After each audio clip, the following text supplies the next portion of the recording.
Chicago is an awesome city. Yeah, so hey guys, welcome back to All in TV StarCraft 2 commentary, slide, and legend here. Bringing you a game on, don't tell me, Antigua Shipyards. Yes. God, I am getting better at this. This is actually my favorite map to play. I just do not lose on this map. Is it? Yep. Oh, wow, okay. I have a hard time on this map. Well, just kind of in general. I'm not a very good player. It's okay. Yeah. Aww. Just being modest. Our Zerg, yellow Zerg player spawning here at the 2 o'clock position. LaOnZenaMoon. Yeah, let's call it Moon. Will people get that confused with like Fox Moon or something? Who cares? Okay. Deal with it. Alright, Moon, our yellow Zerg, meanwhile cross spawn positions. Our green Terran. Looks like it's a. Was this a custom game? Maybe. I'm not sure, but. Because they chose different colors. Not... Oh, yeah, it could be. Because actually, PswOneStar is one of the favorite person, not favorite, like famous person in Korea for a stream. So he is in Grandmasters, or he wasn't the last season. So he's obviously really good. What about what about Moon? Yeah, he's in Masters. Yeah, I've actually never heard of either of these players, but I guess. I mean, this came like as a really highly rated replay, so I'm guessing this is really good. Yeah, and well, yeah, it's supposed to be epic, I guess, and if it's not, then not our fault. Drawing a weird star there with the SCV. Yeah. Anyway, we do see a gas from our Terran player Star. Let's call him a Star. Star. Yeah, and we'll probably gonna see Reactor Hellion. Star and Moon. That's like kind of romantic. Sailor Moon. I wonder if they're a couple. Anyway, yeah. I don't know. I guess we'll see a pretty. I think we're gonna see a Reactor Hellion probably out of Star here, and Moon. Getting that gas first before that pull, and of course got that hatchery on the 15 drones. So you know, very comic, kind of greedy build, but it's okay because it's not like a 2 barracks pressure. He actually sent that Overlord, and I'm saying it's just because we have nothing really else to talk about in the downtime starting the game. He sent that Overlord straight across the map there, which would have been pretty vulnerable had you know, a lot of Terran and Pros players these days are getting kind of used to the Overlord scouting patterns, and they're sending out that first Stalker or like the first Marines or so. I mean, of course, yeah, that's from like scouting the specific player, so you know it's really hard to get that specific Overlord pattern on the player you really don't know, you know, on the latter game. Yeah, no, that's true. But yeah, I mean, I'm just saying, like, if he had sent the Overlord straight across the map, and you know, there would have been a long time actually that a Marine could have caught that Overlord. Not a big deal. Yeah, Reactor Hellions now will be on the way. The reactor, of course, being built to the barracks because they take some like what 50 seconds, 55 seconds to build. Like that. Yeah, it's something crazy like that.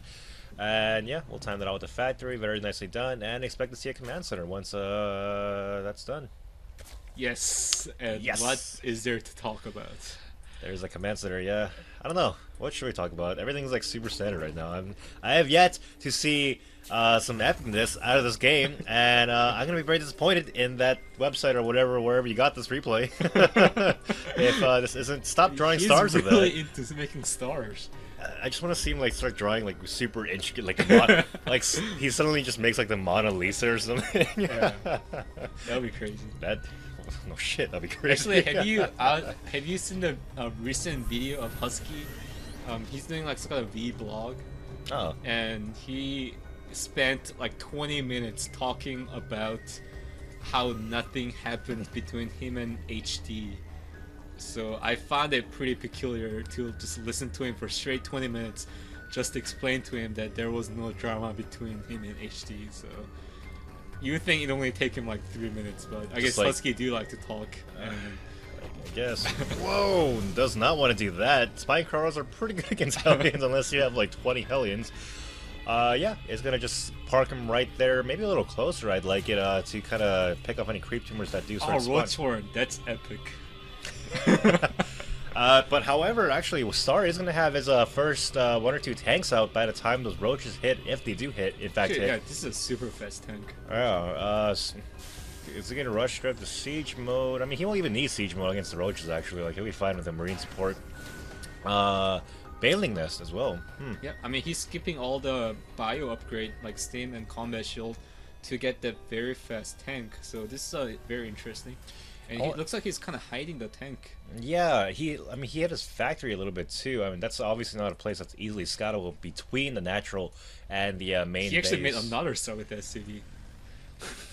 This is kind of weird. And actually, our Zerg player is going to put a lot of pressure into Terran player. He's making 18 Zerglings and getting the Baneling nest up, and a lot of roaches are already made. So yeah, actually, I take back what I said. Siege Roll would have been pretty helpful. I didn't expect that he would follow these up with lings, slow lings, none, and no bunker up. Actually, a bunker now just being started, but that's definitely not going to be in time. Looks like he did scout those lings coming up, and the tanks now, 2 tanks out, so that's going to be pretty good. He's going to have to finish this wall off very quickly here. Siege tank not even started. There's no chance in hell. Oh, he needs to close it like right now. Why is he not closing that? No, why is he moving out? What is he doing? What's okay? They're gonna pull back. He did pull some SCVs out. Banelings, however, are pretty good against SCVs and Marines. Yep, no kidding. And just need to close this wall like right now. He's just sitting there with it open. I don't. Whoa! Oh, very close. Playing with fire, and looks like he is actually gonna go for it. Not very cost effective. All the Banelings going down immediately. And these roaches will be pushed back and need to repair both those supply depots, which he will do now. Yeah, actually, Zerg player cannot accomplish anything out of this. I mean, he wasted all those Banelings and he got like a 1 bunker out of it, so... Why is he not getting siege mode? Yeah, I don't know. Okay, well anyway, looks like I'm going to go for round number 2. Oh, nice Baneling hit there, getting a couple Marines and SCVs there. And the tanks, well, nicely microed back to do maximum damage against the roaches. Will be pushed back finally. Layer and a round of drones on the way for Star. Or yeah, not Star, Moon. These 3 tanks will be plenty enough to hold off all those roaches. And even though there's no siege mode on the way. Did he seem to be getting it? I mean, he's got 4 tanks, a 5th one on the way. I kind of wish he'd cancel that 5th one, or now... I don't know. Why is he not getting siege mode? It's bothering me. Yeah, I don't know. He's not even getting like stim or combat shield either, so... somewhat confusing. Now finally getting that siege mode. I think he might have just forgotten. Yeah, maybe. Yeah, I mean this. Well, I mean these are obviously high-level players, but 3-4 tanks held off, you know, all those roach failing aggression relatively well. A lot of people forget that in smaller engagements, tanks even without siege mode, pretty darn good. Like they shoot really fast, especially compared to like the old Brood War tanks. For sure. And looks like our Terran player is gonna move out to put, you know, counter pressure onto a Zerg player. Yeah, what I don't like though is that he doesn't have a whole lot of Marines with his army. You know, and kind of it's not upgraded at all either. Siege mode is not done. These lings are gonna run in here and catch this R. Will not actually snipe any tanks.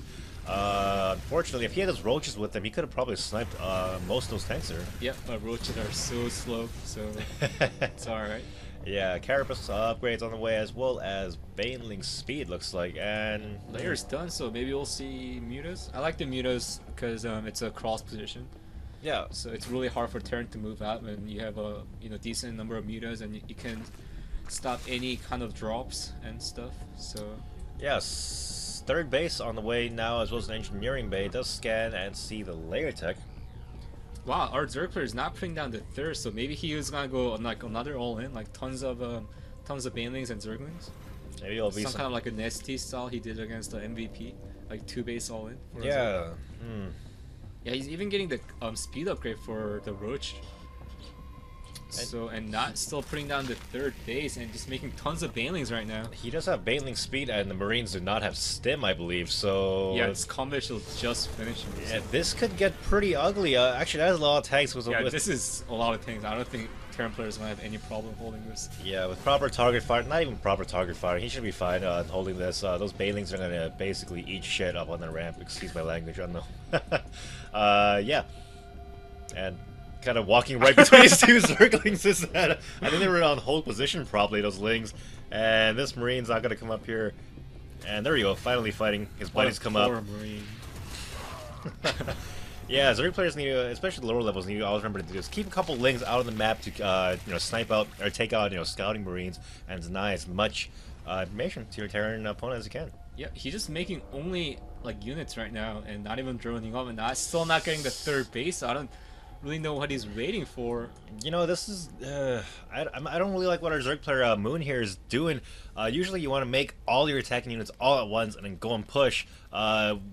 if you're doing this, if you're building your army like this, kind of incrementally, it gives the Terran player a lot of time. And meanwhile, you're not making drones either. Actually, I think I know what he's doing. I think he thought that Terran player was gonna go for a 2-base push, which is what like 90% of the Terran players do. And the reason why he's on here is when Terran player moves out into the middle, he can just flank and just crush the Terran army and can just go for counterattack. I think that's why he's banking on, but joke's on him because Terran player got the 3rd base and just turtling up like crazy. So he definitely got the worst end of that deal here. And now he's realized that, okay, Terran player's not pushing out anytime soon. And so he has this entire army that he can't do anything with, and he's behind on drones. 39 drones, 57 SCVs, and 3 command centers. Oh my god. Actually, that's pretty epic. Finally, I think we hit the epic moment. I mean, yeah, epic fail moment. It's hilarious. I mean, I'm pretty sure that was a thought process behind our Zerg player Moon. You know what I like to see him do here is to right click on those rocks with the banelings. I've seen pros do that before. So. God damn it. That's I really mean, funny. if Terran player did move out with tanks and marines, and if they weren't sieged, I mean, it would have been easily crushed all those marines and tanks, and he can just counter and win the game, but that was not the case. Yeah, wow. I don't know if... Terran player just scouting and Zerg player getting that 3rd base, so I was like, what's going on here? Yeah, Terran, I think both players... It's kind of... really good luck for Star, a Terran player, and terrible luck for Moon. Just kind of by chance this happens, I'd say. I don't think either of them really planned this out. Wow, just going super turtley mode. Yeah. How are you gonna break this as if you're a Zerg player? Well, I mean, you're not. I mean, you're gonna have to take out the Broodlords or something else if you're gonna break turtling Terran like that. Meanwhile, Moon really needs to start droning up super heavy. I mean, he's up to 55 drones. So yeah, that's not too bad. No, it's of course a 17-minute 3rd base is not a ideal for ideal for a Zerg player. Yeah, definitely. He's making 11 drones at a time because he figures he does need to catch up on the worker count, and looks like a very smartly gonna clear up some overlords so he can drop later on. Yeah. I mean, right now our Terran player has the economic advantage, the tech advantage, and even a stronger army, with like all those tanks. Yeah, you even have the sensor tower up, so looks like he's gonna slowly bunker push maybe. Bunker push to the middle? It's kind of weird. Yeah, he's gonna have a long way to go. I mean, Zerg player does have a very nice creep spread here. Yeah, definitely. I'd like to see him start taking some more bases though around the edges of the map. He's not actually. Looks like he's prepping to take that 4th. Nope, he's not. Just kidding. Yeah, actually, Vikings preemptively kind of on the way right now for Star. Maybe he's expecting Broodlords. They're actually Infestors on the way instead. Yeah, he figures like his 3rd base is so up late, and the only thing that... Whoa! Sorry, missed that, guys. Huge baneling hit on like 16 Marines worth of or 2 Madvacs worth of Marines there. Yeah, he fears the only way they can he can really die is a Broodlord, so he's just kind of preemptively making those Vikings, and Zerg player finally taking those 4th base. Yeah, and a Ghost Academy too. Actually, gotta use those OP Ghosts, right? Yeah, I mean, this is the game before the patch, so sniping still does that a lot of damage. I forgot what exact damage it does. I think it's like 45. 45 ignores armor. Yeah. Yeah. So pretty crazy. Making another sensor tower here. So he's gonna probably try to bunker push all the way through the Zerg base. Yeah, if you can secure that, as you can see, guys, the middle bases are no longer gold. Those were changed in tournaments for the sake of, I guess, kind of this is actually the a impact GSL map, not a ladder map. So this is definitely a game between two friendly, friendly match, I guess, not necessarily friendly between those two players. It's a custom game, basically. Yeah, and they did change those from gold minnows to normal minnows because Terran players could throw a planetary down there and mule the heck out of it, right? So that's pretty good. Yeah, still in 4 bases too, now the almost 4 of Terran. And random Marines kind of running up here. Looks like they wanted to snipe some Infestors. They didn't get a single one though, just Fungal Growth and Banelinged. And he will probably turn it into a Planetary Fortress. Yep, that is not being started, as well as +2 armor and +1 infantry weapons. Yeah, I do feel like Terran player did miss some timing here. He could have easily crushed the Zerg Moon, but he's just turtling up and just playing super safe, getting that 4th base up. Well, yeah. So, yeah, he's It's turtling like crazy, man. I mean, and as a Zerg player, as far behind as he was, he is doing the right thing here. Where when a Terran is turtling this hard, you just don't attack him. I mean, Oh, yeah, you that's wait, true, yeah. you wait for him to move out. You take more bases. You tech, you upgrade, and you save up your bank essentially. And again, wait for him to move out. You don't have to bust it. Yeah, this is actually a very healthy number of infestors. Yep. And that's a lot of banelings, and he's even getting that adrenaline glands for the Zerglings. Everyone should get that. I don't know why some people just forget to get it. Adrenaline glands is basically a perma stim for Lings, Yeah, exactly. and they don't cost health. No, I mean, just don't know why anyone would not get that. I mean, as the late game goes on. So. yeah.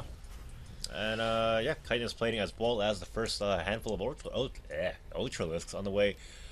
Should do pretty well. Ultralisk, despite taking extra damage from the tanks because of their heavy armor and high HP, like they can absorb tank shots like a boss, like Yep. no problem. But this is such a small choke that all these Yep. Terran players creating here, so I don't think Ultra is necessarily good, but we'll find out. Yeah, And he does have a couple ghosts on the way, I saw. Yep, there's one ghost at least. Yep, just look at the units tab. 2 ghosts out, 28 Marines. 6 in tanks on the map, holy shit. That's a lot of tanks. Yeah. Nice fungal there to capture that dropship. Ooh, it does go down. Yep, very nicely done. And where's he going? His entire army. Looks like he wants to catch this drop. 1 fungal should do it. The infestor's actually not in position. That is a lot of infestors. How many is that? I can't look at 12. 12. We're like trying to find investors. I saw 3 infested Terrans. I was really confused. Yeah, and +3 infantry armor on the way as well. Ghost personal cloak, or not cloaking, rather. What is that? The Mobius reactor? Yep. Yeah, Mobius reactor as well as another base for a Terran. He actually should be breaking down this rock, otherwise there's no way in hell he can defend against the Zerglings. Well, luckily he hasn't actually like transferred any units or anything there. It looks like he might be just making a bunch of orbitals now. Actually, the Zerg players decided to move in with Ultras.